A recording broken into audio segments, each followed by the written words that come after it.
Smithfield Foods' bakery upcycling program converts baked goods that have not entered the food supply and that would otherwise be considered waste bound for landfills into safe and sustainable feed for our animals.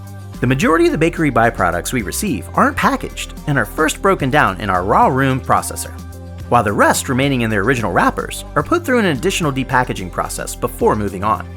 After a favorable moisture consistency has been achieved and further packaging remnants removed, the product is then sent to our drum dryers. This is where all the moisture is removed from our product. It works very much like the clothes dryer in your home would work. It's then routed to our sifters, where any remaining foreign materials are vacuumed, shaken, and filtered out, with all residuals being sent back through the separation process until they're ready to be mixed into feed.